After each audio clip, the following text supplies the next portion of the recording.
Tunde met Mira on a rainy evening that felt like it belonged in a movie. She was standing under a broken streetlight, frustrated, trying to book a ride home. He offered to help. She smiled, and something quiet but powerful passed between them. Not fireworks, not drama, just warmth. From that day, love came naturally. They used to say, Tunde and Mira were the kind of couple that made love look easy, the kind that laughed in grocery store aisles, the kind that held hands without thinking, the kind people pointed at and whispered, if love is real, it looks like that. And maybe that was the first problem. Everyone saw the love. No one saw what was missing. This is Beyond Stories, where every story carries a lesson, and every lesson touches the heart. Subscribe and turn on notifications so you never miss a story that could inspire your next step. Now, let's go deeper into the story. They talked for hours, shared dreams, finished each other's sentences. When they argued, it never lasted long. When life felt heavy, they leaned on each other and felt lighter. It felt like destiny, or at least that's what they told themselves. When Tunde proposed, Mira cried before he even finished his sentence. When she said yes, it felt like the world agreed with them. Love had brought them this far. They assumed it would take them the rest of the way. Marriage started sweet. Mornings filled with soft laughter, nights ended with whispered plans about the future. They promised never to be like other couples who lost the spark. They promised to always choose love. But love, it turned out, was only one language, and they never learned the others. The first cracks didn't come from hatred or betrayal. They came from silence. Tunde avoided difficult conversations. He believed peace meant avoiding conflict. When bills piled up, he said, "We'll figure it out later." When Mira asked about long-term plans, he replied, "Let's not stress ourselves." Mira, on the other hand, needed clarity. She wanted structure, conversations, decisions. But she didn't want to sound demanding. She didn't want to push. She told herself love meant patience.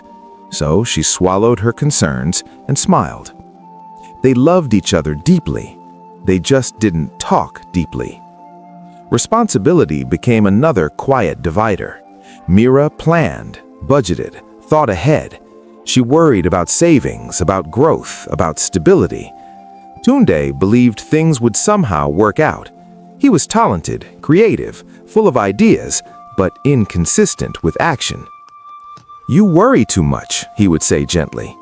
"And you don't worry enough," she would think silently. They never learned how to meet in the middle. Compatibility wasn't about hobbies or taste in music. They shared those easily. It was about how they handled pressure, money, time, expectations, and responsibility. And in those areas, love alone didn't give them answers. Instead of solving problems together, they coped separately. Mira grew tired, not of loving him, but of carrying the weight alone. Tunde grew defensive, not because he didn't care, but because he felt constantly misunderstood. They still kissed goodbye every morning. They still said, "I love you," every night. But the words started doing more work than the actions. One evening, after a long day, Mira tried again. "We need to talk," she said softly. Tunde sighed, already tired. "Can't we just rest today? We'll talk another time." And that moment, as small as it seemed, settled somewhere deep inside her. Because marriage, she realized, doesn't survive on postponed conversations. Love is powerful, but it needs support. It needs communication, so misunderstandings don't grow into resentment. It needs responsibility, so one person doesn't carry the whole future alone. It needs compatibility, so values and direction align, not just emotions. It needs commitment to growth, not just affection. Weeks turned into months. They weren't fighting, they weren't breaking, they were drifting. And drifting is dangerous because it feels peaceful while pulling you apart. The day everything changed wasn't dramatic. No shouting, no tears at first, just honesty. "I'm tired," Mira said one night, her voice calm but heavy. "Not tired of you, tired of feeling like love is all we have to rely on." Tunde looked at her, confused, hurt, loving her just as much as ever.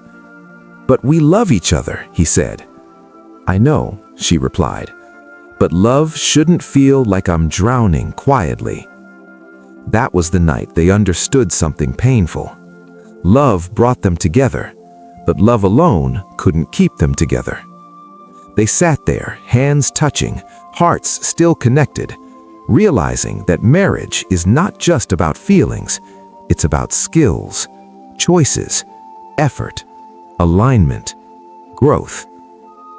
Some relationships don't end because love dies. They end because love was asked to do a job it was never meant to do alone. Tunde and Mira didn't stop loving each other that night. They just learned, too late, that love is the foundation, not the entire building. Without communication, love feels unheard. Without responsibility, love feels unsafe. Without compatibility, love feels exhausting. Without shared vision, love feels lost. And sometimes, the saddest stories aren't about couples who didn't love enough. They're about couples who loved deeply, but didn't build wisely. If you're listening to this and you're in love, hold on to it, but also learn, talk, plan, grow.